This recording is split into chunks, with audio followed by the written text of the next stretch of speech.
Hello, everyone. It is Sunday, the 20th of July, 2024, and I'm back on YouTube.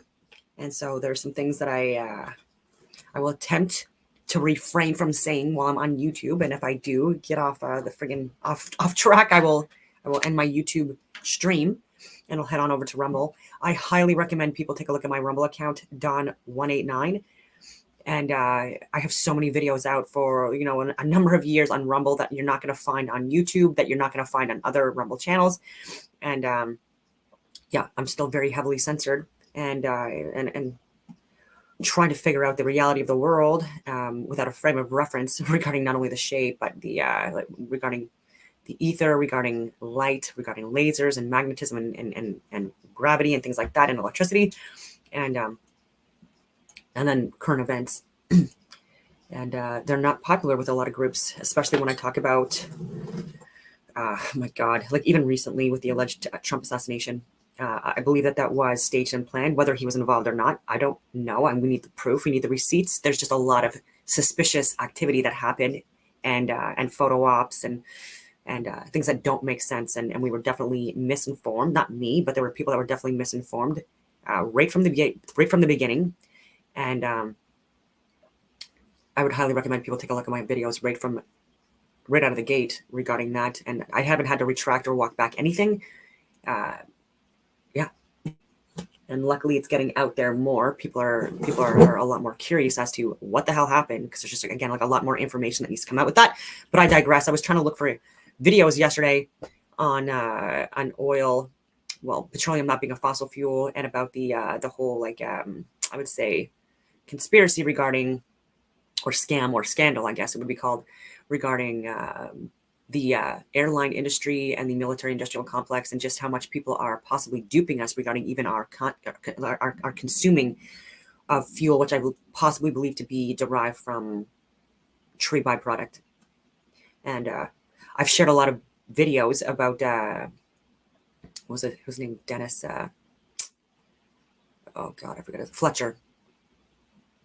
And he's on the Auto channel, other channels as well, and again, mine like videos, and then sharing the facts, the reality that petroleum is not a fossil fuel, and that was something that was incorporated into the mainstream media or the narrative a very long time ago in order to dupe us and have a monopoly and control the oil industry further. And then the academic fields as well. Like there's people that are geologists and archaeologists and other scientists, whatever, that should know this, and they unfortunately don't.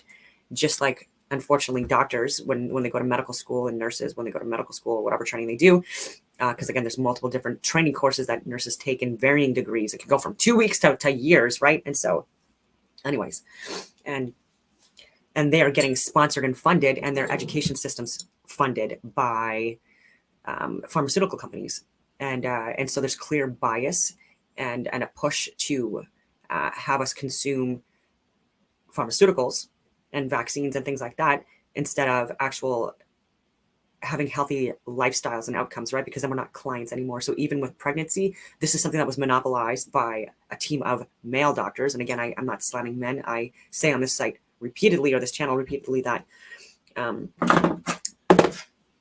weak men create weak societies, strong men create or establish or have strong societies, and so we need men, and men are the majority of people that are working in like the hard jobs, like physically demanding, mentally demanding jobs, longer hours on average, and generally speaking, the ones that are keeping like societies functioning and running, like the majority are in law enforcement, first responder types, military, except there's a quota push, which is destroying, crippling our forces internationally, especially first world countries, with this woke DEI push. And equal opportunity does not mean equal outcome. And I'm someone that was in the combat arms. I was the first female infantry officer in the history of my regiment. And then I still do, like I'm incorporated, and I've done like higher level stuff with the first responder types. I'm an international security advisor. And again, it's majority men, and I'm working long, hard jobs and of service to not only their families, but to Canadians and at home and abroad. And anyway, I'm going on all these tangents. But I was looking for some pretty good videos on destroying that narrative regarding oil, and I couldn't find it. And so I had to go refer back to my own videos on Rumble, where I still have it, because yet again, my YouTube account got deleted on me a few days ago. And so there's people emailing me or messaging me on other social media platforms, like asking me about my YouTube channel. And I'm like, well, it's not up anymore. And yeah, and so this is pissing off people as well. Like, people that are reaching out to me are people that are still working in government or with government, and they look at my videos for a sober second opinion from the mainstream media. And yeah, so I don't get a lot of viewers, but I will say that the quality of my viewers are significant. And it is an honor that there are like the certain people that are watching my channel actually do, and they say it helps them incorporate, you know, things into combat estimates, into plans, and strategic activities and operations. And yeah, so I try to do a good job, because no pressure. But it is no pressure. I've been through this again when I was an infantry officer. I was writing orders and executing missions and stuff like that. And so not like I'm not used to it. Not like I'm not used to working under pressure. And if people think that this is not pressure, the content that I'm sharing is not even remotely mainstream, or it's being pushed and buried. And people do get a lot of fuckery around when they start sharing this stuff. And so I've already like jeopardized my career, my reputation, for things like even discussing flat Earth theories and then multiple staged and planned events like 9/11, you know, January 6th. I keep on going on the list. Reichstag, Himmler, Holodomor, USS Liberty, and countless other events that have happened, even that started world wars, right? And anyway, I don't want to get too much off track with that stuff, but there are also people within the scientific community that believe that ether doesn't exist within our atmosphere, and I think that's completely ridiculous. So this is what even in the scientific community and astrophysics community, whatever you want to break these people down, in the engineering community, they're fully convinced that there's no ether within our atmosphere. And so even when I talk about the makeup of the air, okay, I'm like, what is that? It's gases, right? Like oxygen and nitrogen and carbon dioxide, all that stuff. And I'm like, so is that just nothing? Is that nothing? And anyway, it's something. And gas, especially pressurized gas, requires a container, just like Boyle's law. Who brilliant. Fabulous ways our ancestors harvested this energy for their own houses. I'm just gonna leave it this rough. Spacebusters. That was a good one. This is from, I'm keeping them coming, January 5th. You're gonna like this one. You are gonna like this one. I mean, by like, you're gonna get a little annoyed. For anyone that likes traveling, yeah, Spacebusters. They friggin' share awesome. 2018. 6 years ago. Greetings, fellow air travelers. This video is for everyone who has ever bought an airline ticket. I'm going to make this video as short as possible. Sorry, I just got another question. Not a question, but it was on Rumble again. Okay, so I showed the video. Showing the Earth's current map and the moon, but it's only a small section, meaning the other parts of the reflection could be more land. Talk about the illuminated parts. I think I know what you're talking about. I think I know which video. I'm just going to stop this and show a screen just to see if we're on the same page with that. It's in Prague.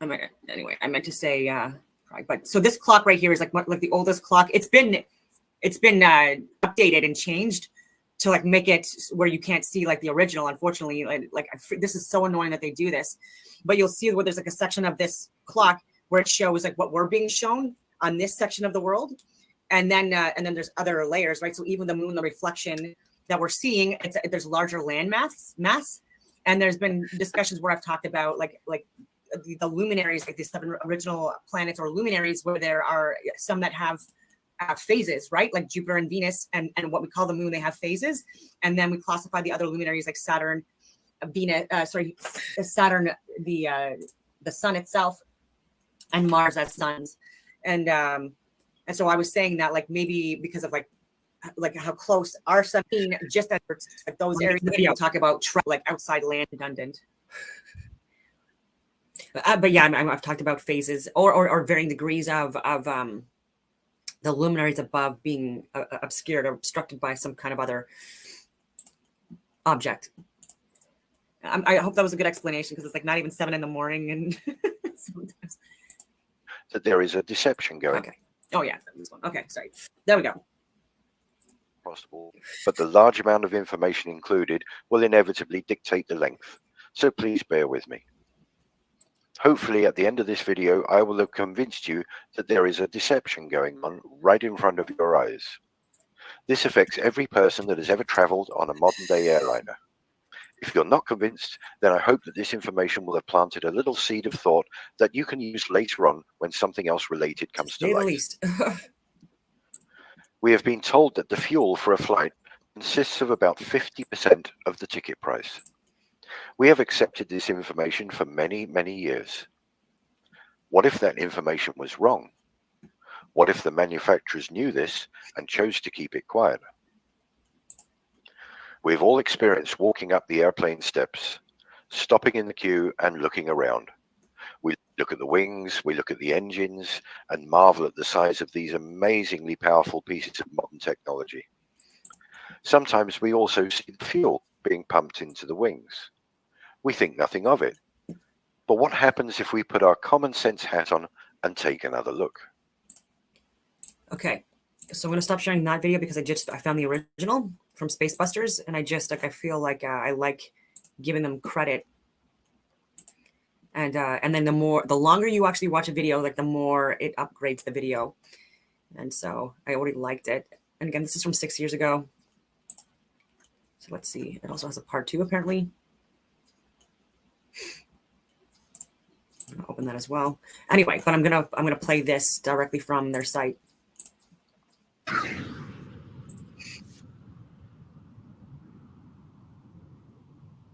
That's so awesome. Greetings, fellow air travelers. This video is for everyone who has ever bought an airline ticket. I'm going to make this video as short as possible, but the large amount of information included will inevitably dictate the length, so please bear with me. Hopefully at the end of this video I will have convinced you that there is a deception going on right in front of your eyes. This affects every person that has ever travelled on a modern day airliner. Yep. If you're not convinced, then I hope that this information will have planted a little seed of thought that you can use later on when something else related comes to light. We have been told that the fuel for a flight consists of about 50% of the ticket price. We have accepted this information for many, many years. What if that information was wrong? What if the manufacturers knew this and chose to keep it quiet? We've all experienced walking up the airplane steps, stopping in the queue and looking around. We look at the wings, we look at the engines, and marvel at the size of these amazingly powerful pieces of modern technology. Sometimes we also see the fuel being pumped into the wings. We think nothing of it. But what happens if we put our common sense hat on and take another look? The Airbus A380 is a truly amazing feat of engineering. In a purely bums-on-seats configuration, this aircraft can take almost 900 passengers. A typical coach takes about 50 passengers, so the A380 can take approximately 18 coachloads of people. That's a lot of people. According to their own specifications, the A380 can take 323,525 litres of jet fuel in the wing tanks. That works out at roughly 260 metric tons, or 130 tons of fuel in each wing. I'll let that sink in for a minute because that is very, very heavy. That is the same as 16 red London double-decker buses on each wing. Or to put it another way, a herd of 22 fully grown elephants on each wing. How does that sound to you? Pretty incredible, right? But you can look this information up in the specifications and check it for yourself. Most of us have seen a plane refueling. They connect 1 or 2 hoses underneath the wing, connect that to a pump on board a refueling truck, which then pumps the fuel from underground tanks. This takes about 45 minutes for a full load. We never see the amount being pumped because the tanks are not visible. Let's make them visible and see how that looks. It would take 16 of these 20,000 litre trucks to fill the A380. Where does all this fuel go? In the wings, you say? Okay, let's take a look at the wings, and you tell me where you think it all goes. This is the A380 wing. Pretty huge. Let's put a fuel truck next to it. And another. And another. And another. And 4 more. Just for this wing. Another 8 go into the other wing. Can you see what I'm saying? Now let's take a look at the wings on these aircraft. This is the new Dreamliner taking off in a spectacular fashion. Observe the thickness of the wings. How many fuel trucks would fit in those wings? Okay, let's take a look at the fill rate. To fully fill the A380 takes approximately 45 minutes. To fill an Olympic-sized swimming pool takes about 4 days. I think people are going to be really excited. That is 2.5 million litres of water. The capacity of the A380 is about 8% of the volume. 8% of 96 hours is 7.6 hours. That's a lot longer than 45 minutes. So maybe the filling equipment is much faster for a plane. Let's take a look.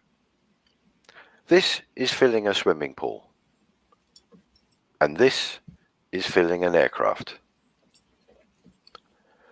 To fill the tanks of an A380 in 45 minutes, you would have to have a pump and a hose that could pump 7,189 litres of fuel per minute. Let's look at something that pumps at about half that speed. Now the plane, now the fire hose. Don't you think that filling that wing with that sort of pressure would just rip a hole right through the top? It's only made of aluminium. So far, we have no room for all of that fuel. This was something that was used in a video to try to debunk what people are saying about there being like an excessive amount of fuel being alleged to be inserted into aircrafts. And again, this is for money, and I'm not buying it because like these were not good videos, and I'm not gonna like name names because these are like fairly big channels, but it made no sense to me. I was watching this last night. I was trying to share information on videos specifically like this, that I'm sharing this morning, which is why I'm sharing this video. And because what I was getting was just it was so poorly done, and I expected better. But it is what it is. Weight of fuel. I'm not perfect by and any means. a It's not filling even close. procedure that makes no sense whatsoever. Time to take a look at moving around with large bodies of liquid. The size of a large car's petrol tank is about 70 litres. Don't you sometimes wish that your petrol tank was bigger so you wouldn't have to fill up so often? There are reasons why this is so. Number one, the weight would drastically reduce the performance of the car. And number two, the amount of fuel sloshing about in the tank would seriously interfere with the road holding whilst going around corners. This doesn't seem to be the case with aircraft using vast quantities of fuel. Let's take a look at what large bodies of liquid does to road holding. Not a pretty sight. Now let's look at a couple of landings of aircraft and try to imagine hundreds of tons of fuel sloshing about in the wings. I think you might be getting the gist of what I'm trying to say. It is ridiculous to think that these aircraft take off, fly, bank, maneuver, and land with large amounts of liquid moving in all directions. The next video clip is from the US Air Force, showing the filling and strapping down of the large bladder tanks used for in-flight refueling of their aircraft. Bear in mind that these 3 tanks are only 9,000 US gallons. This is just under 10% of the fuel needed to fill the A380. Look at the lengths these guys go to and the amount of straps needed to stop this lot sloshing around. Also, this 9,000 gallons takes up a good portion of the aircraft's cargo bay. Where on earth would you fit 10 times this amount on an A380? Is it making sense to you yet? Let's move on to the workings of a modern fan turbine jet engine. Rather than explaining this myself, I will let this short video do the work for me. Observe that at the end they actually say that the secondary flow, which is only compressed air, is the major contributor to the engine's thrust. Hear that, boys? What is it? Just another narrow-body aircraft. Hey, my atoms are shaking. Strange. It sounds far, but I bet my last proton, that beast is much closer than you think. Hold on, people. It's a LEAP-powered aircraft. A leap into the unknown. What on earth is a leap? Something you sure haven't seen before. Everybody get ready. We're going in. Can someone please tell me what just happened? Sure. The engine makes a plane move forward. Thrust is produced by air being pulled in by the fan You wanna see blades. this? Then this air is ejected at greater speed through the exhaust, creating the required pushing force. This is a principle of Newton's law. For every action, there is an equal and opposite reaction. So how is this possible? General Souls, come with me to the bypass. Extreme sport freaks, with me, we'll hit the compressors, combustor, and turbines. The LEAP is a high bypass ratio engine, which means that a large amount of air bypasses the core of the engine to be ejected directly into the exhaust stream. The fan acts like a propeller. Its curved rotating blades accelerate the airflow into the engine. Lighter composite materials provide better efficiency and resistance. Here come the compressors. Get ready. Things are going to heat up. Feel that? It's the low-pressure compressors squeezing us. Now, the high-pressure compressors. You're going to feel the difference. Ultra-efficient compressors deliver optimum air pressure and temperature conditions for combustion. It's rising up now. Let's get toasted. Gentlemen, meet your kerosene counterparts. These guys are going to light up your day. Already? We usually mingle inside. Not anymore. I thought there'd be more of you. Normally, yes, but in this engine, fewer of us are needed. This little kerosene particle is right. The LEAP engine burns less fuel than former engines. In addition, the fuel nozzles mix fuel and air before they enter the combustor, creating a homogeneous mixture that minimizes the peak temperature during combustion. This technology significantly reduces emissions. Okay, let's go. The combustion chamber. This is the heart of the engine, where energy is created through combustion of fuel and compressed air. Are you ready? Here comes the final blast. What a boost! Where are we now? Turbines, let's transfer our energy to them. This is the last extreme stage before we join the soft team. Enjoy. Advanced material and aerodynamics make the turbines much more efficient and durable. The pressure and speed of the hot gases provide the force needed to turn the turbines and its shaft, which in turn drives the compressor and fan. Come on, guys, don't hang around. We alone are responsible for 90% of the thrust from this baby. Here come those adrenaline junkies. So, how was it? Fast, hot, and fantastic. What a trip! Are you kidding me? It was us in the primary flow that did most of the job. Not exactly, kid. It's teamwork. We definitely need each other. We provided the energy to drive the engine, and they provided most of the thrust to make the aircraft move forward. Hey, boss. Sounds like we're in luck today. You said it. It's game on again, boys. Let's go.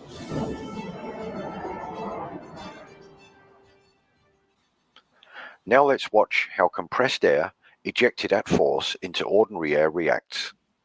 This is an experiment that anyone can do at home. You compress air inside a plastic bottle, pop open the top, and see the result: water vapor. This is what is happening when the jet engines are in cruise mode.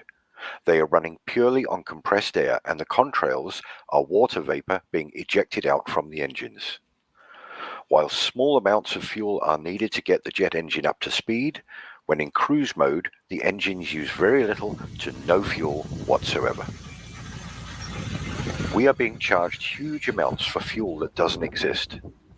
It's not needed to fly these amazing machines. All that's needed is the most abundant thing that we've been given: air. I will end this video here with a clip of the A380 at an air show doing a slow pass. It looks as though it is levitating at one point, but that is the subject of the next video, which involves our little friends, the bumblebees. Very, very slow speed. It's an awesome sight. I don't know the word awesome, but it's true in this case. Let's get that. It is almost unbelievable. This, of course, is using the flight safety fly-by-wire programs the Airbus things have installed. Overall length 73 meters. Wingspan is a max width for sure. Please feel free to pass this video along. Yep, very interesting. I'll show another video. I'll show the part 2. I haven't seen this one, I don't believe. But in part 1, we looked at the ridiculous amounts of fuel supposedly being pumped into these aircraft, and the possibility that the technology being used is way beyond the levels they are telling us. To those who obviously misunderstood part 1, I need to clarify. The airlines claim that fuel constitutes 50% of our ticket cost. I'm not saying that fuel is not being used. What I'm saying is that it's a fraction of what we're being charged for and a minor part of flight technology. Come on, guys, don't hang around. We alone are responsible for 90% of the thrust. As stated in part 1, we have the engine manufacturers themselves saying that 90% of the thrust comes from the compressed bypass air and not from the combustion chamber. That's not me saying that. It's the people who design and make these jet engines. So it must be true, right? Gas salt. Very similar to yes. So interesting. And no. Let's get into it. To make sense of all this, we have to embrace the idea of the ether. The ether was a totally accepted element in the past. Before Einstein and his wife concocted the widely acclaimed relativity theories. And Einstein, and I mean no offense in saying this, was a fucking idiot. And he read off scripts, and he was a puppet being used. And anyway, there's people that talk about we're celebrities and like famous people and elected politicians where they sign deals with the devil, and like they like to remove their, like, so the devil gets their soul, all this shit. I don't believe in any of that stuff. Okay, when they say this, I believe it's just a misinterpretation of the fact that when you get to a certain level, people are targeted and exploited by people like Maxwell, like the Maxwells and the Trumps of the world, and people and Epstein, and targeting specifically people that are talented, that are smart, that are experts within their fields, and they utilize them, they brainwash them, they blackmail them, they bribe them, or they bribing them again with like, oh, you'll be rich and famous, you know, if you work for us, and spew our scripts and read off of the teleprompter, or, you know, memorize scripts, like I said, with actors and celebrities as well. Like people that like that memorize scripts. These are the people that are essentially what we're calling selling their souls to the devil, because they're not pursuing their own I guess journey. They're not pursuing their own interests. They're not pursuing their own they're not further doing things on their own. They're literally just going off of scripts. I hope that makes sense. Right? They're just following the people that are paying them. And so I don't believe in anything regarding the soul and blood deals and all that shit, and like Satan worship and all that stuff. I believe that exists, but I believe that there's a misinterpretation of what Satan actually is. I believe that these people that are misinterpreting astrotheology, astrotheosophy, astrophysics, and just taking the Saturn, which is a luminary that we need to know a little bit more about, and Capricorn and Aquarius are ruled within the zodiacal belt. Capricorn and Aquarius, these constellations, which again are stars that are connected to make these friggin' images or symbols, whatever you want to call them. And Capricorn, the image represented, that how we interpret it is the goat, and Aquarius is represented by a human, a water bearer, and so half goat, half human. This is what Satan is, and I think it's a play on Saturn again, which it rules over these astrological signs, and with the connection with lead and the color red, and the lower level chakra, the root chakra, is also connected with Saturn. And yeah, so nothing to do with some kind of a friggin' demon or Satan or actual figure that that is buying souls and using people and stuff like that. We are responsible for our own actions. So within, as within, it's the same as without. So like whatever you're perceiving is your reality, and it's up to us at the individual level to access our higher levels of consciousness, our higher levels of emotion, and optimize ourselves in our own environment in order to experience what we consider to be heaven on earth, right? And I do believe that it also has to do with the seasons, with hell being correlated with winter months, and heaven being correlated with the summer months. And yeah. Anyway, I'll just leave it. Including all of the so many videos on that. Knew the existence of the ether.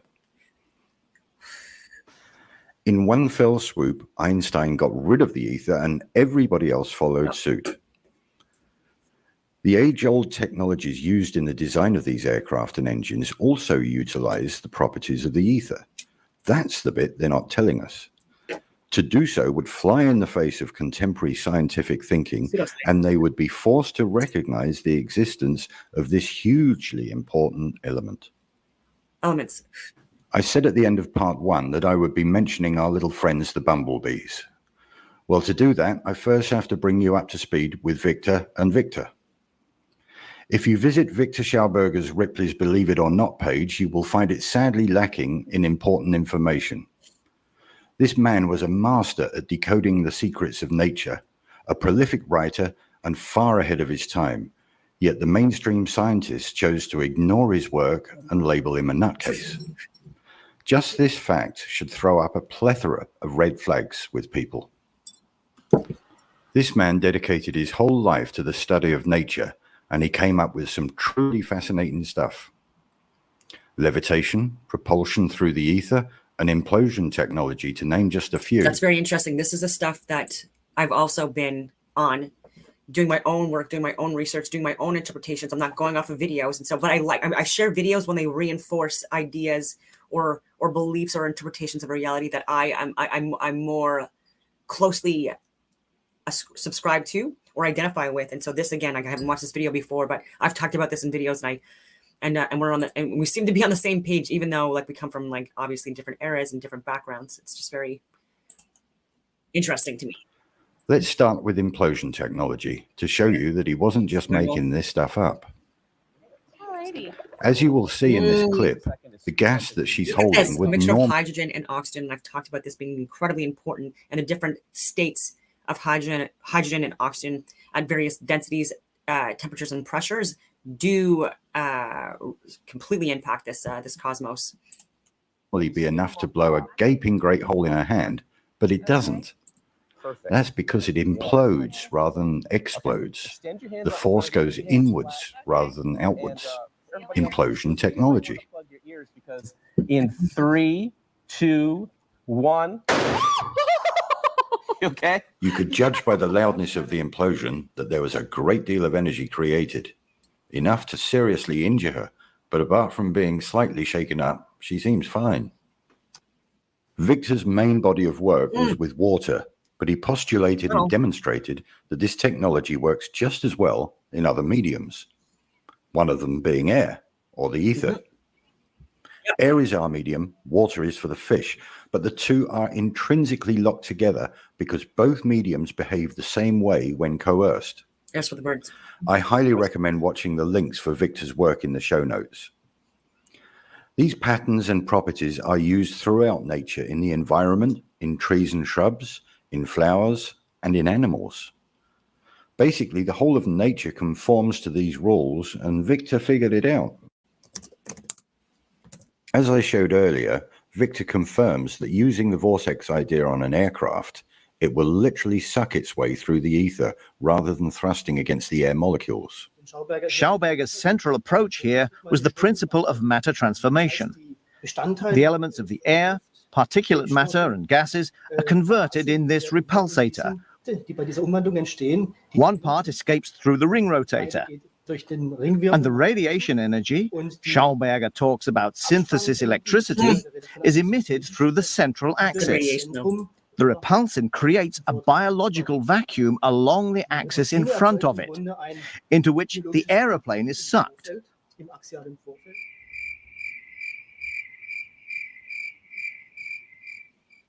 The relatively small amount of fuel on board is used for takeoff, landing, and taxiing. It's also used for the APU. The APU is the auxiliary power unit that's situated at the back end of most commercial aircraft. This is a small jet engine configured as a compressed air generator to feed the main engines at startup and during cruise mode, amongst other functions. I must just add something that I didn't address in part 1. Military aircraft like fighter jets use a lot more fuel than commercial aircraft. They need the extra power and thrust that combustible fuel gives. In cruise mode, a commercial airliner does not need the extra power as its forward motion is sufficient to suck enough air into the engine. There's even aircraft that use jet streams to increase their speed substantially, like even sometimes by upwards of like a third to a half or double. Just a little observation here. The engines are designed to sit forward of the wings on pylons.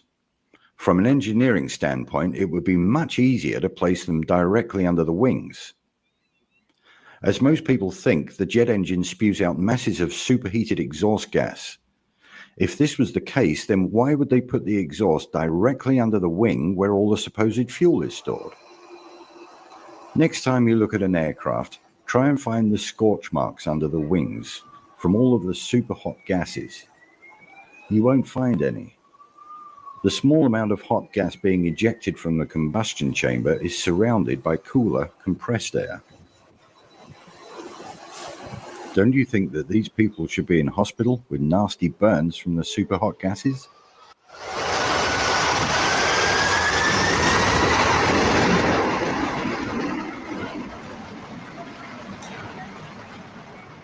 Before we leave Victor number 1, let's look at his vortex principles at work in real time. If you think his principles are just theories, then feast your eyes on this. Like the jet engine, the Garuda-San Giovanni route needs a small force to start it, but then impels itself infinitely using the medium around it. In this case, water.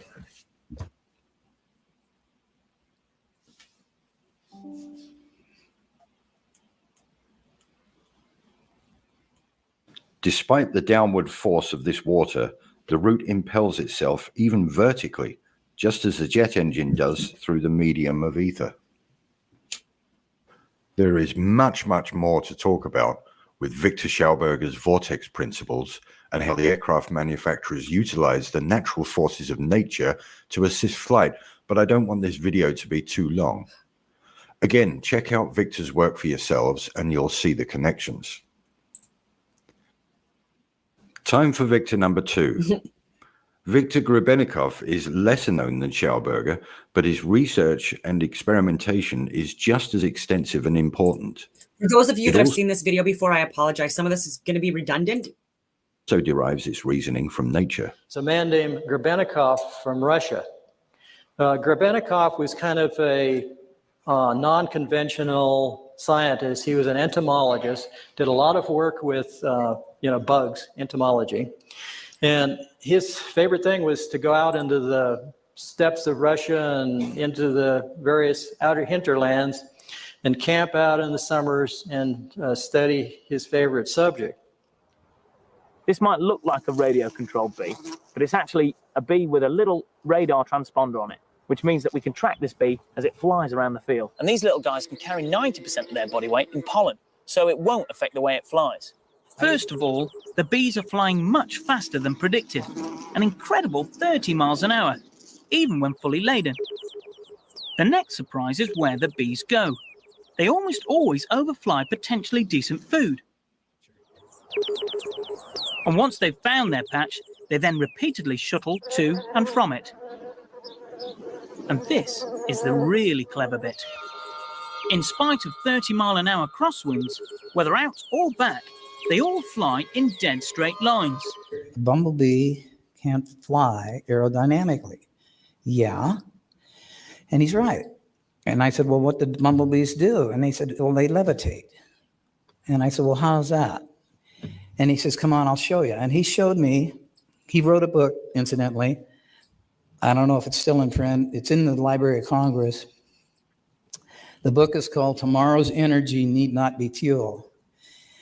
And in that book, he gave reference to what I'm talking about, that that of levitation, that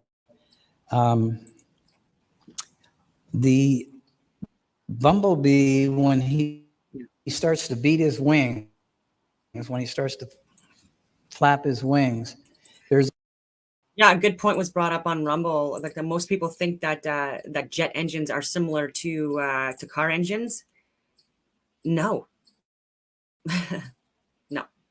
inside his system that's hollow.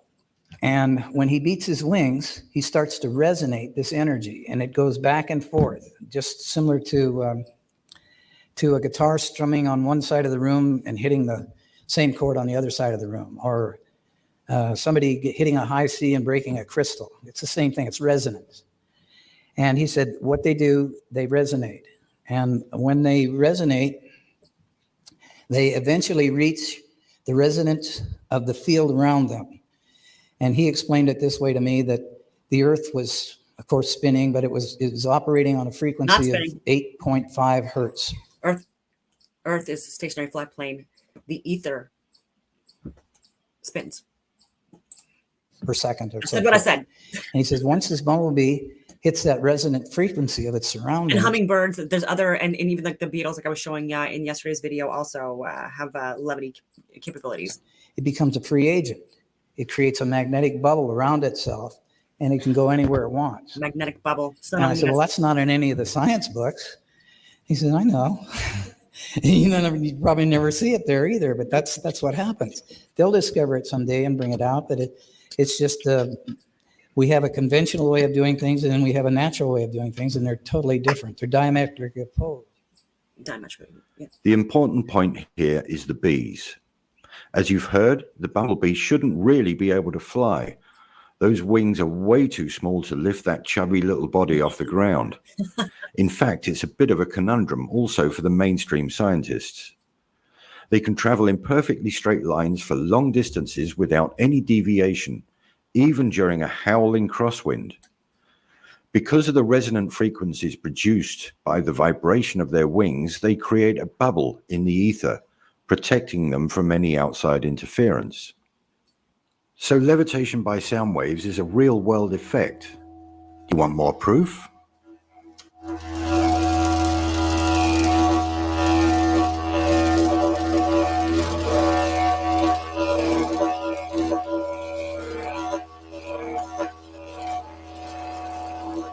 That the bug wings themselves were creating an anti-gravity phenomenon under certain conditions. These technologies are known and used in modern-day aircraft manufacture. The vortexes being produced are helping the lift properties of the aircraft. This is why the engines are forward of the wings. If they were underneath the wings, then the vortex wouldn't do its job. It has to flow over and not under the wing. Next time you fly, try to listen to the hum of the engines.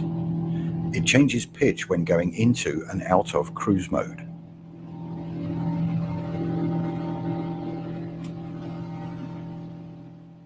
Just pure speculation here, but there are large cavities in the wings, which are tested with compressed air and not liquids, by the way, and the engines produce a distinct hum, just like the bees do.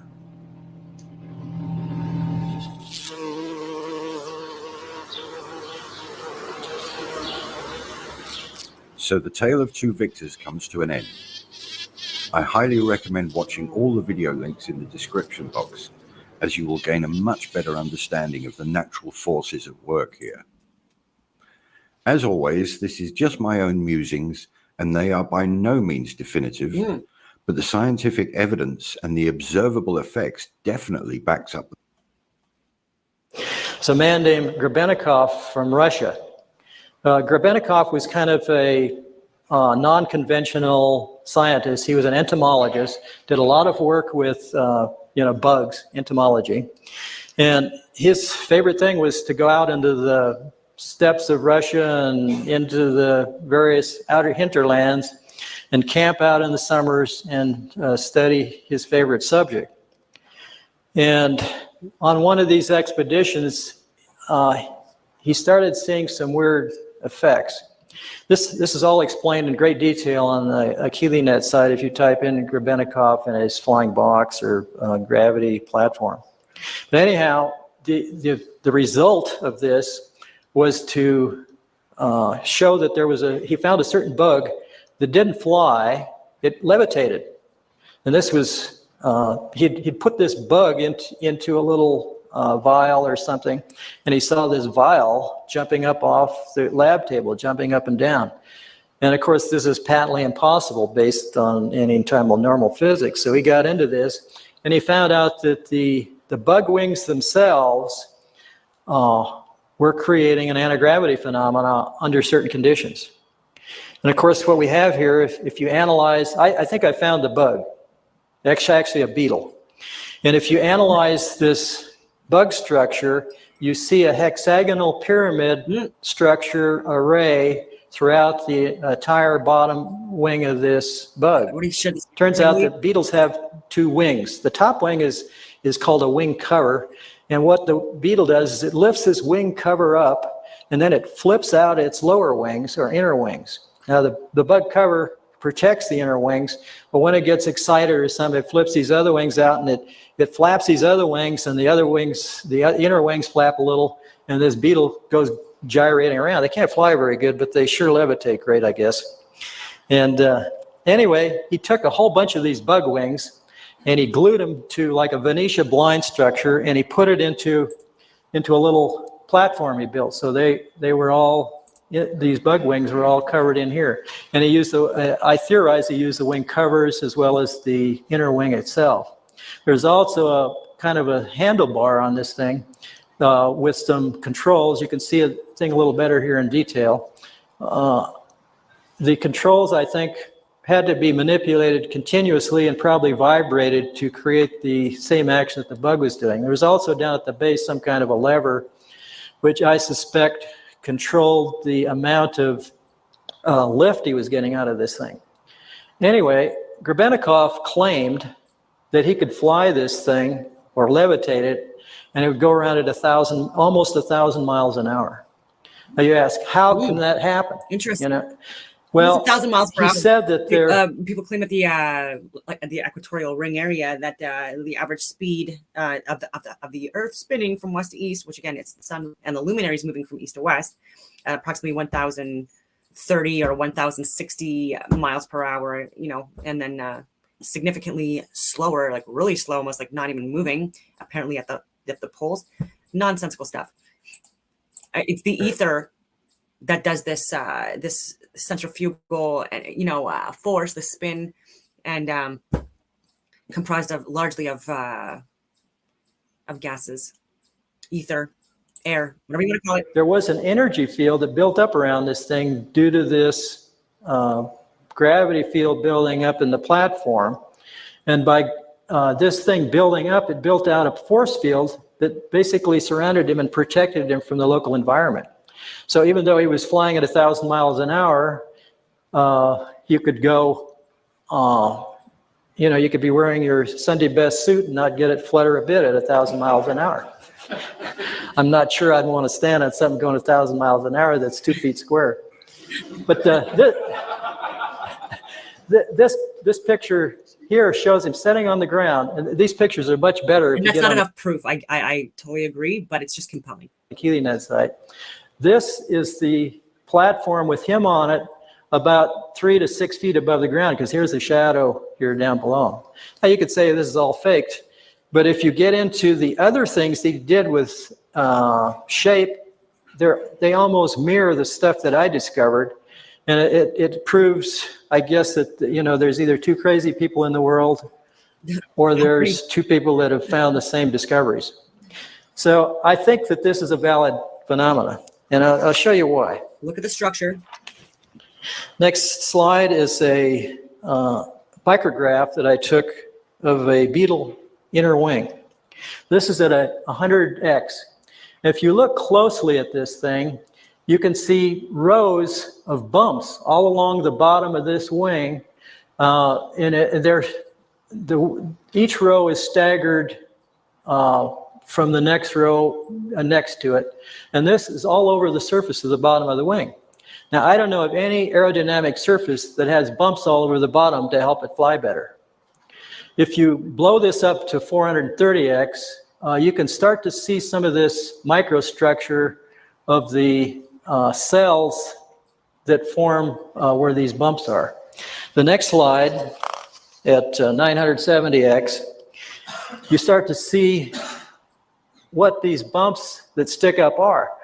They're hairs, look like hairs or fibers that grow out of the center of these hexagonal cells.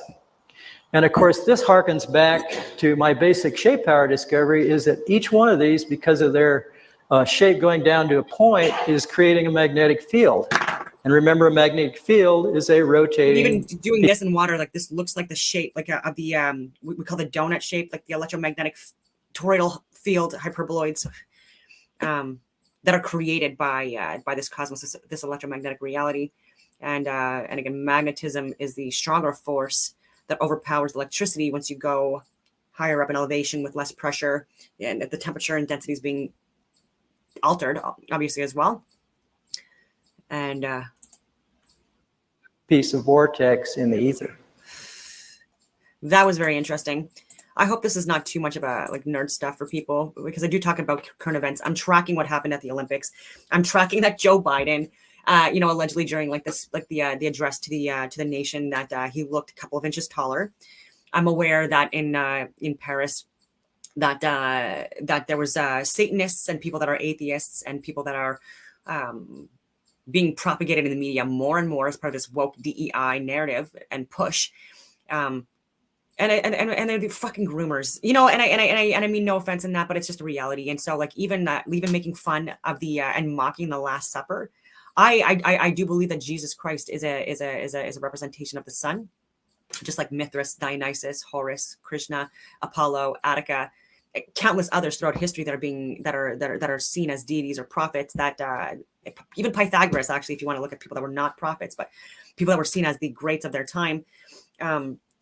I believe that they have like the same similar backstory that aligns with the connection with the sun and its path through the zodiacal belt and the 12 zodiacal signs. And if you want to go by the 13 zodiacal signs, sure. If you want to count in Ophiuchus, absolutely, it is compelling. So, anyways, mocking religion.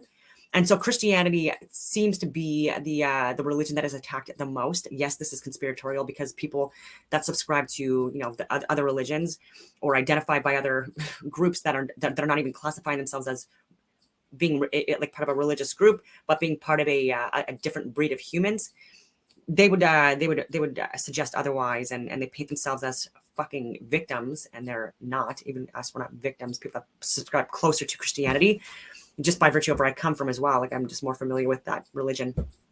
But it was being completely bastardized during the Olympic opening ceremonies, and it was disgusting. And even having like a man with long ass hair and a beard and wearing like just like friggin' like ridiculous clothing, also part of the like why.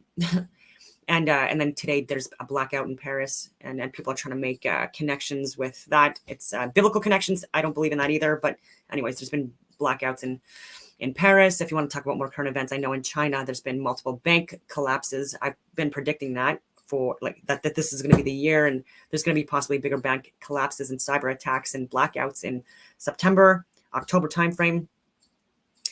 And there's so many other things I can speak on, but until we address the reality of the world and see how scripted this reality is being, then like none of this stuff is going to make sense to people. They're not going to friggin' clue in as to like what the end state or the goal is, at least with the pushing these narratives.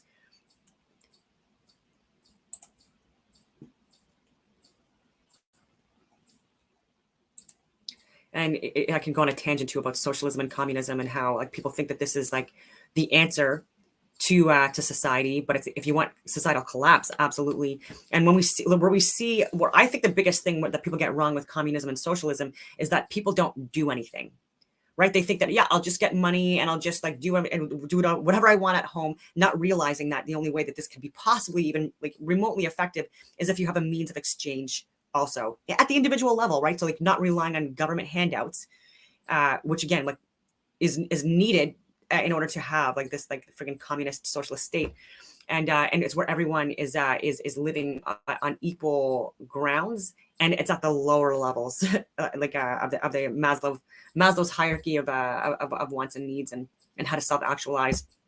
Communists and socialist societies are always at the base level, and you can't succeed unless people within communities excel or develop, technologies, capabilities, scientific breakthroughs and stuff like that. And you can't have that if everyone is on this exact same page and again doing nothing.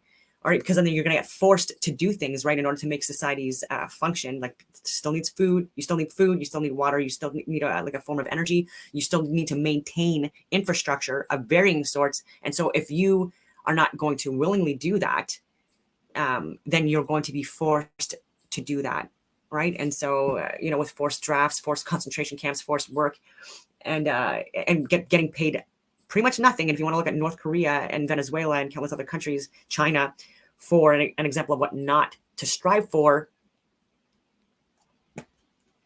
you'd look at them, but people are not. And so if you're not making food, if you're not making managing animals and farmland or making things that can be bartered and exchanged, then you're useless in a communist society. So like there's people that just think that they can just sit on their fucking asses and just get things thrown at them. Who's making that stuff? Who's sustaining your life and your lifestyle? Anyway, I haven't watched this video, I don't think either, but it's another one from Victor Schauberger. I like it, and I want to see what this is about.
Hello friends, it is me yet again, Tanner Guzet. 14 years ago, I created an egg water propeller based on a design by Victor Schauberger, the famous Austrian inventor. Now, all these years later, I've recreated the egg water propeller using a computer and a 3D printer. The egg I've made has spiral fins on it at exactly 33 degrees. In a previous experiment, I showed how placing spiral vanes at 33 degrees in a hollow tube accelerated the airflow by nearly 77%. The acceleration of the air was anomalous, unexpected, and mysterious. It's as if the air molecules themselves preferred moving in a continuously repeating spiral instead of a straight line. A hidden energy source is tapped when physical matter is made to move in a spiral and/or wave pattern. The egg propeller does just that, and because of this, it can be made into a free energy device, a device that produces more energy than it consumes. Victor Schooberger knew this and invented a number of different devices that could be called perpetual motion machines. They were mechanical over-unity devices built on the premise of continually moving water and/or air.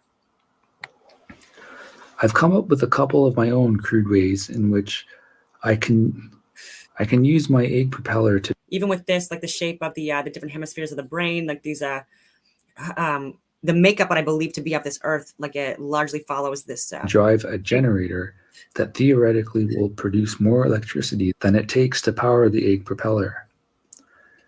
Relatively simple free energy devices, which is what most people could really use right now.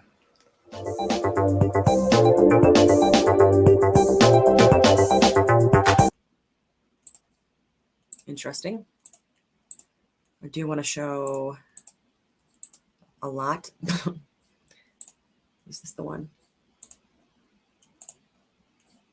So this is Viktor Grebennikov, levitating technology. I just want to see what this one is. In 1988, an entomologist from Novosibirsk City, Viktor Stepanovich Grebennikov, examined a microstructure of the lower surface of the beetle's wing. Okay, so that's just a continuation of a video I already shared. And now I want to get into some really friggin' interesting stuff. Well, I mean, it's all interesting. But which video is it? So it's an unrelated video. So it's felling Titan trees. This is from Stellium 7. His name is Mike. And there was a part in this video that I really find interesting that I saw last night. And it just reinforces my own theories on magnetism, on gases, and how they interact with each other to illuminate different gases. And it's based on things like altering the states of matter and removing and or adding electrons and protons and things like that. Anyway. Fascinating thing I hadn't pondered, that snapping after some kind of a water and freezing might explain the flat tops. Obviously, and couldn't climb them to escape the Great Flood. That's one, Cthulhu. I think that these are all memories of these massive events that occur and perhaps cyclically. Have you ever wondered how wind and rain create the tabletop mesas we see all around the world? Or how the same wind and rain don't seem to flatten other hills and mountains? And why are they always so flat on top? The ancient world once may have been silica-based, unlike the carbon-based world that we know. In this ancient age, silica pillars once grew up out of the ground and reached above the clouds and far into the heavens. All the rest of the world at that time, fairy tales and fiction. Jack and the Beanstalk. I showed a very interesting video on synthetic rubies, making rubies in a microwave. So this guy mixes a couple of powders together, puts it in a little glass votive that's like for candles, that's got a thick glass wall so it's not going to blow up in the microwave.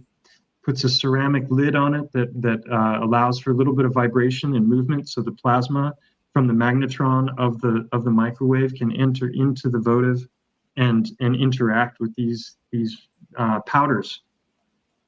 And he makes pretty good sized rubies in 10 seconds. Now that's far out, because ruby is the second hardest on the Mohs hardness scale. You've got diamond and then you've got ruby.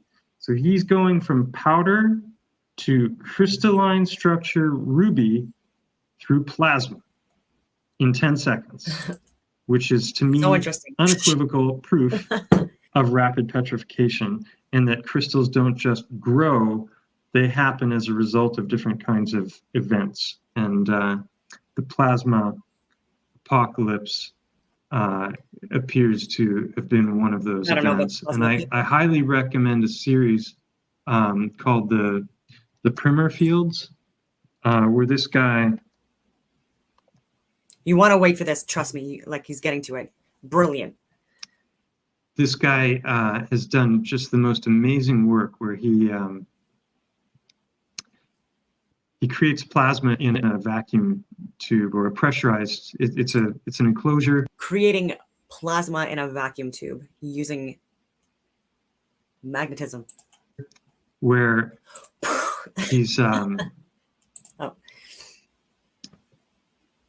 he's using magnetism. He's got these are magnets, these white bowls here, and they have a hole in the center. It looks like the Parthenon in Rome, there. you know, the roof of the Parthenon. I've been inside. This is a glass chamber that's got magnets that are holding wires so that he can change the position of these different magnets. So he can change the angles, the distance, and then he uses different noble gases like xenon and argon and between the magnets and the gases and the electrical current that he puts into the system, and I'm not exactly sure how he does that, it creates plasma. And he reproduces in these videos. These are absolutely amazing. If you've never seen these, there's 3 or 4 parts to this series. They've been out for a long time. I learned so much watching these about different aspects of magnetism and all the different ways in which, in a laboratory, empirically, repeatably, you can reproduce different phenomenon. And you know, he's looking at CERN here, and maybe this is what they're talking about at CERN. So when you get into you know, all the domed buildings of the world, a lot of times when you're inside and you look up, they'll have this kind of golden ring of angels surrounding the opening.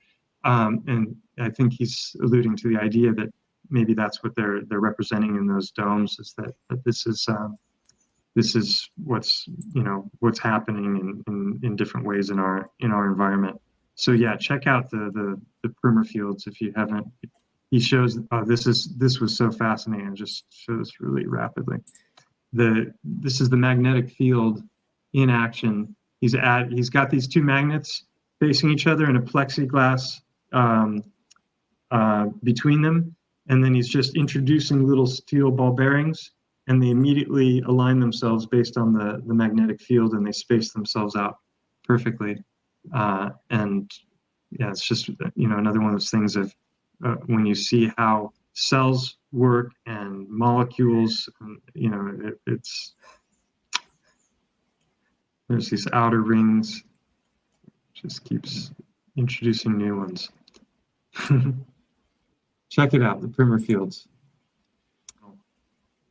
So I'm going to add a theory that I haven't heard anywhere else when it comes to the downing of these great trees. You know, the plateaus that seem to be clean cut. Like if it wasn't God, if it wasn't some kind of a magical technology, how did it happen? Well, you know, I've talked a lot about geopolymer on this channel, and how when I woke up to the possibility, or you know, the truth of geopolymers. Okay, so he does get back into tree stuff, and so I'll just make sure that I'm not redundant.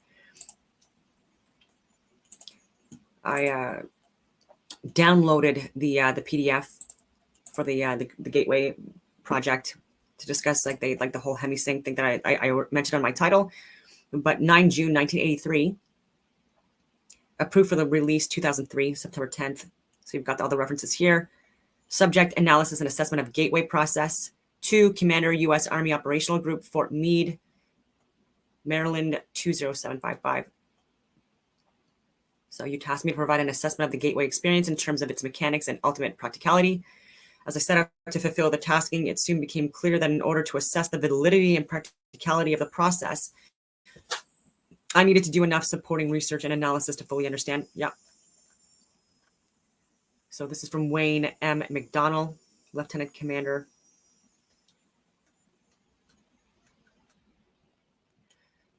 Intro. In order to describe the Monroe Institute technique for achieving altered states of consciousness, the Gateway experience involving brain hemisphere synchronization, or hemisync, where the left and right hemispheres of the brain are connected and they are operating simultaneously or in sync. The most effective way to begin is to briefly profile the basic mechanics which underlay operations of related methods such as hypnosis, transcendental meditation, and biofeedback.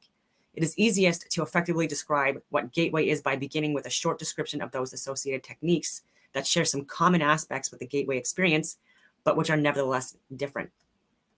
So he breaks down hypnosis. According to the theories of psychologist Ronald Stone and the biomedical engineering models of Ishtak Bentov, hypnosis is basically a technique which permits acquisition of direct access to the sensory motor cortex and pleasure centers and lower cerebral emotion or emotional portions and associated pleasure centers of the right side of the human brain following successful disengagement of the stimulus screening function of the left hemisphere of the brain. The left hemisphere of the brain is the self-cognitive, verbal, and linear reasoning component of the mind. It fulfills the function of screening incoming stimuli by categorizing, assessing, and assigning meaning prior to allowing passage to the right hemisphere of the mind. The right hemisphere, which functions as the non-critical, holistic, non-verbal, and pattern-oriented component of the brain, appears to accept what the left hemisphere passes to it without question.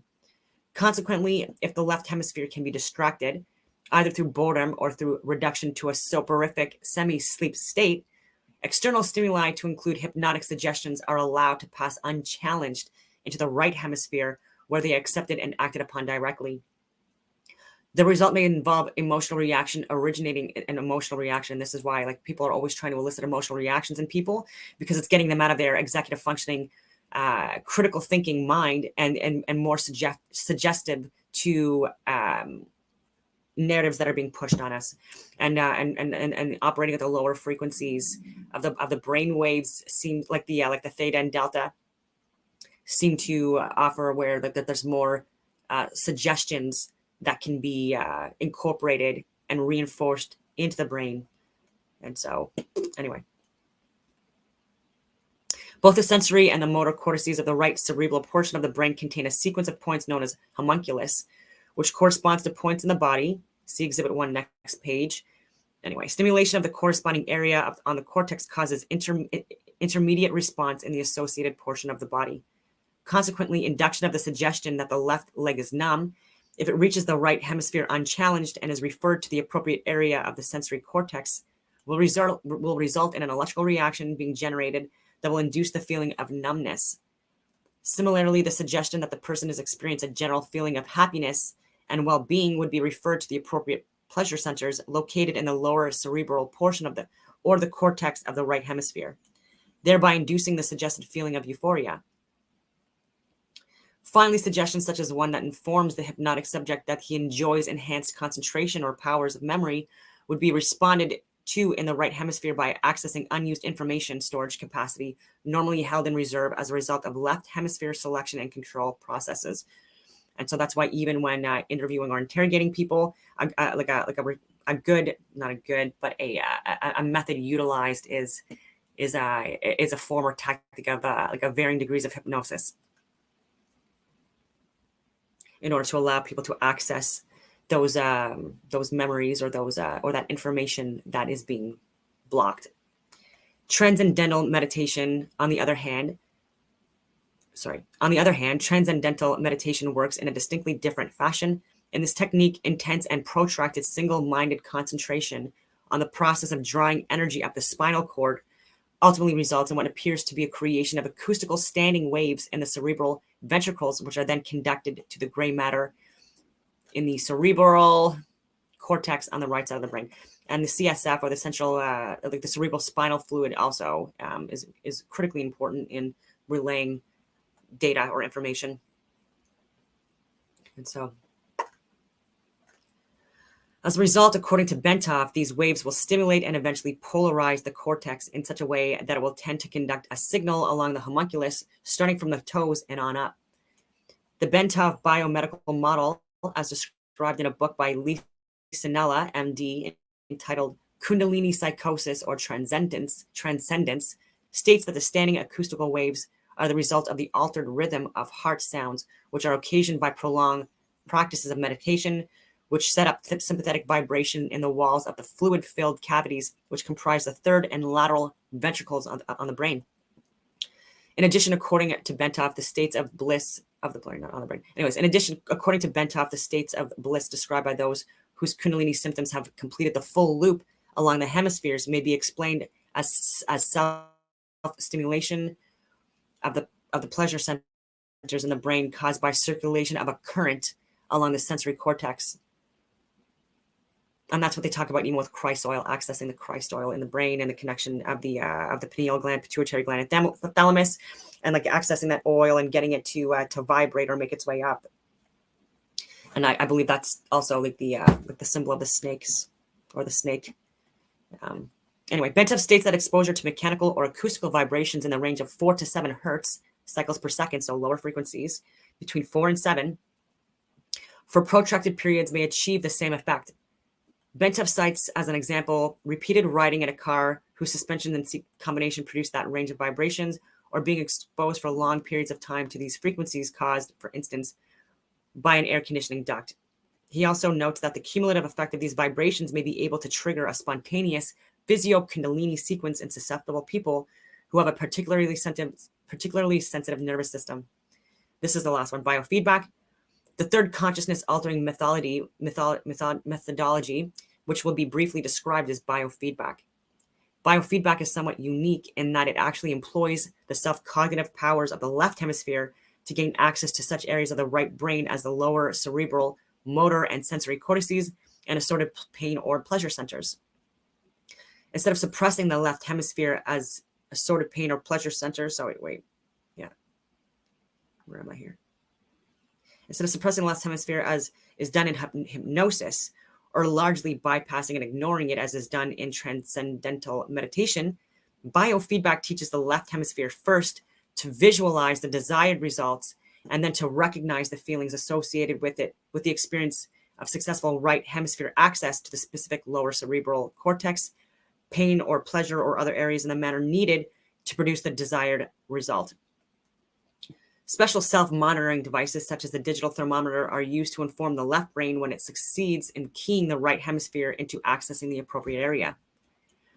Once this is done, the left brain can repeatedly instruct the right brain to reestablish the pathways involved so as to produce the same external objective measure of success. In this way, the pathways are strengthened and emphasized to such an extent that left brain consciousness is enabled to access appropriate areas in the right brain using a conscious demand mode.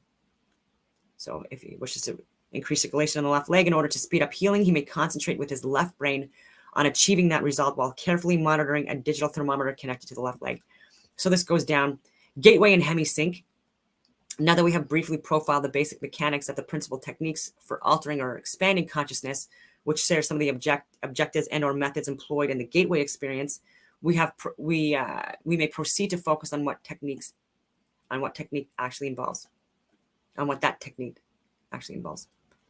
The gateway experience is a training system designed to bring enhanced strength, focus, and coherence to the amplitude and frequency of brainwave output between the left and right hemispheres so as to alter consciousness, moving it outside the physical sphere so as to ultimately escape even the restrictions of time and space.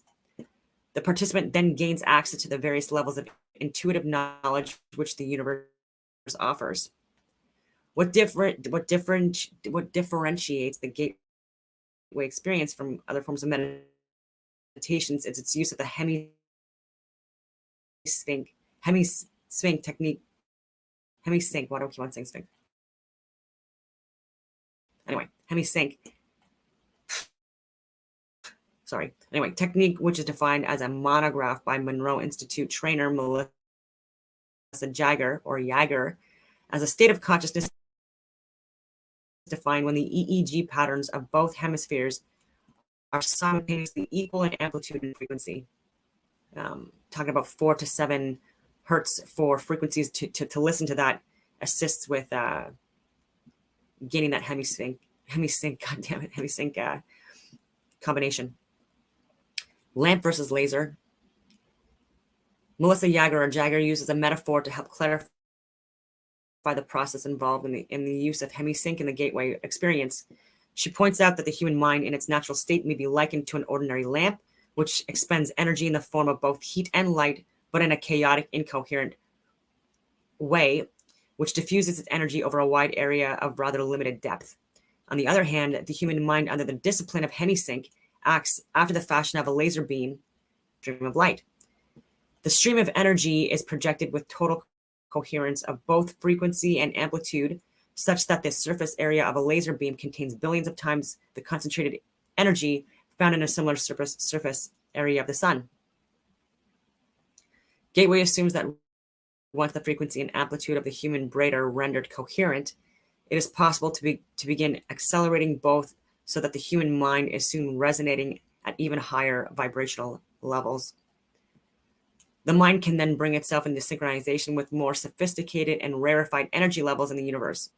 Of brain hemispheres, the Hemi sync technique takes advantage of a phenomenon known as the frequency following response, FFR, which means that if a subject hears a sound produced at a frequency which emulates one of those associated with the operation of the human brain, the brain will try to mimic the same frequency patterns by adjusting its brainwave output. Therefore, if the subject is a fully awake state but hears some frequencies which approximates brainwave output at the theta level, the subject's brain will endeavor to alter its brainwave pattern from the normal beta to the theta level. Since the theta level is associated with sleep, the subject concerned may progress from a fully awake to a sleep state, provided that he does not consciously resist. As the brain strives to entrain its wave frequency output with the one which the person hears. Since these brainwave frequencies are outside the spectrum of sound, which can be heard in pure form by the human ear, Hemisync must produce them based on another phenomenon known as the brain's capacity for detecting beat frequencies. Role of resonance. They even talk about the heart in here as well, and I really wanted to get into that. But brain coherence through entrainment to beat frequencies introduced via stereo headphones is only part of the reason why the gateway system works. It is also designed to achieve the physical quietude characteristics of duration of the fundamental resonance patterns associated with the sound frequencies produced by the human body.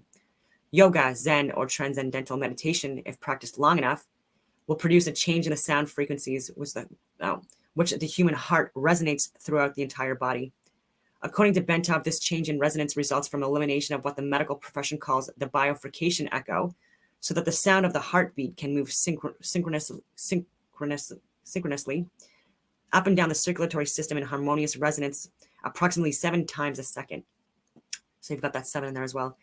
Bentov describes the role played by the bifurcation echo as follows. When the left ventricle of the heart ejects blood, the aorta, being elastic, balloons out just beyond the valve and causes a pressure pulse to travel down along the aorta. When the pressure pulse reaches the bifurcation in the lower abdomen, which is where the aorta forks into 2 to go to the legs, part of the pressure pulse rebounds and starts traveling up the aorta. If in the meantime the heart ejects more blood and a new pressure pulse is traveling down, these 2 pressure points will eventually collide somewhere along the aorta and produce an interference pattern. By placing the body in a sleep-like state, the gateway tapes achieve the same goal as meditation, in that it places the body in such a profoundly relaxed state that the bifurcation echo slowly fades away as the heart lessens the force and frequency with which it pushes blood into the aorta. And you've got the breakdown of systolic versus diastolic heartbeats or heart rate, and when is pressure in, when is pressure out. The amplitude of this sine wave pattern. So again, I'm talking about sine waves even in this. It's so interesting to me. When measured with a sensitivity seismograph type instrument, is about 3 times the average of the sound volume produced by the heart when it is operating normally. And brain stimulation. Resonance is of considerable importance since it's directly transmitted to and impacts upon the brain. The resulting vibration is received and transmitted into the brain itself via the fluid-filled third and left ventricles located above the brainstem. An electromagnetic pulse is then generated, which stimulates the brain to raise the amplitude and frequency of brainwave output. And so we are electrical magnetic beings. I'll continue to say that. And apparently when we achieve hemisync, this is when we're vibrating at significantly higher levels. So it sort of feels likely, again, stronger. And so it's a lot. There's 29 pages in here. I can link it, or you can just find it. This one is fairly easy to find. It's but yeah, I didn't want to read the whole thing through this whole video. I'm going to get back onto my chat GPT conversations.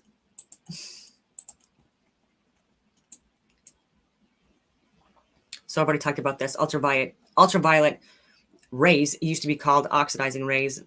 I talked about radiation, and so radiation does not emit electrical charge. And so again, I'll reiterate, they say that radiation itself doesn't have an electrical charge. It's the particles or waves that might carry a charge, for instance. Anyways, particles. And they do create wave-like patterns. Okay. So they're saying, so I asked, what radiation has an electrical charge? If you're saying it's electromagnetic, radiation with an electrical charge includes alpha particles and beta particles. And so this to me is also not true. Anyway, alpha particles, these consist of 2 protons and 2 neutrons. So there's no electrons, essentially a helium nucleus, which I said before as well. And then with hydrogen as well, like with 1 proton, 1 neutron, 1 nucleus, when you remove the electron, then you're left with a proton or magnetism or possibly charged, whatever you want to call it, atom, element, gas. And that is what, these gases like hydrogen and helium and oxygen and nitrogen, when the electrons are removed for whatever reason, this is what we're seeing at the higher levels of our ether or atmosphere, and what make up things like what they're calling the Van Allen belt or the radiation belt. It doesn't have the electrical charge component. These are made apparently of protons binded into the nucleus, and so they can call it whatever they want, a positive electrical charge, which doesn't make sense to me, or a positive charge, and electricity being a negative charge, if you want to clarify that. Is ionized hydrogen a proton? And so yes, ionized hydrogen is essentially a proton. When a hydrogen atom loses its single electron, what remains is just the nucleus, which is a proton. This process converts the and so even with a nucleus and nuclear energy, like I believe that this is a way of removing our, oh, I'm not even seeing here. Hi. It's removing our understanding of electricity and magnetism and how they interplay with each other, and then how they interplay or interact in the absence of the other, or when one force takes over more, it's a stronger force. And so when you talk about energy, people like in the pseudoscientific community, in my humble opinion, break it down as energy or forces being gravity, electrostatics, and weak and strong nuclear forces brought down, then they're broken down. So weak nuclear forces, strong nuclear forces. I believe this to be magnetism at play, and so I don't know why we call it that. And anyway, is helium a proton? No, helium is not a proton. But then when you remove the electrons, yes, it is.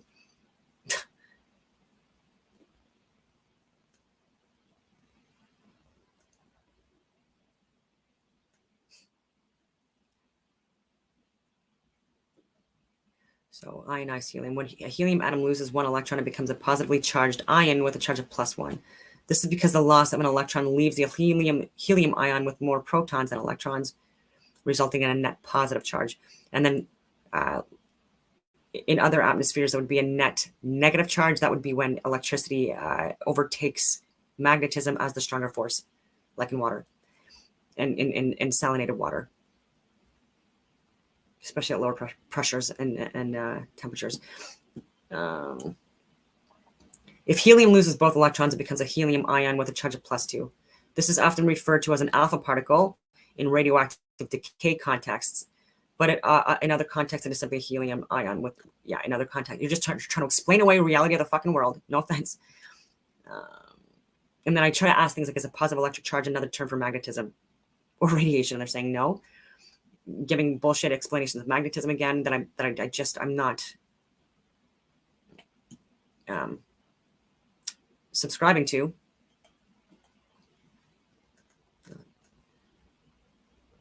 So is a positive electrical charge another term for light? They're saying no. And so I'm saying, okay, does light have an electrical charge then? No. Okay, then what the fuck? Anyway, light does not have an electrical charge. Light is composed of photons, which are elementary particles that are massless and electrically neutral. Here's a bit more details. So this is where I say, so photons are also the absence of electricity and don't have an electrical charge. I believe them to be magnetic radiating energy, particle-based, that emits things like lasers and light, and that we can visualize. There's visible and non-visible light that make up this reality, and yeah. via electricity and magnetism interacting within the ether or the atmosphere, or whatever you want to call it. And so when you take, so again, people need to explain this to me more. Do lasers have an electrical charge? No, lasers themselves do not have an electrical charge. Here's why.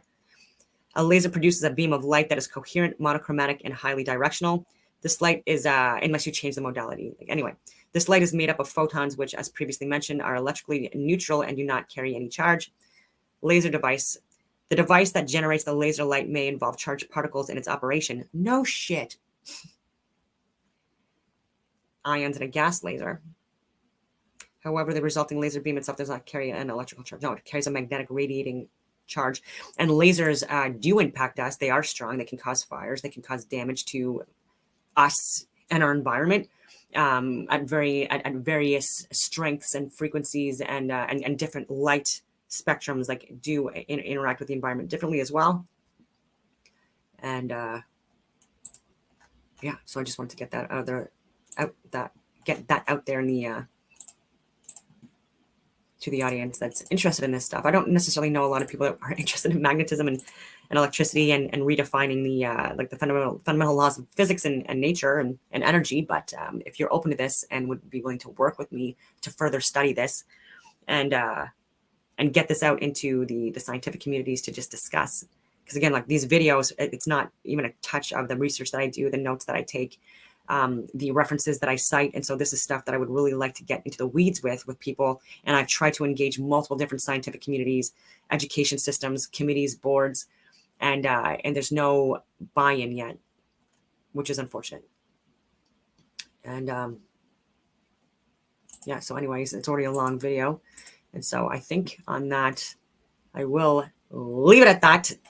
And I hope that everyone has a wonderful rest of your day.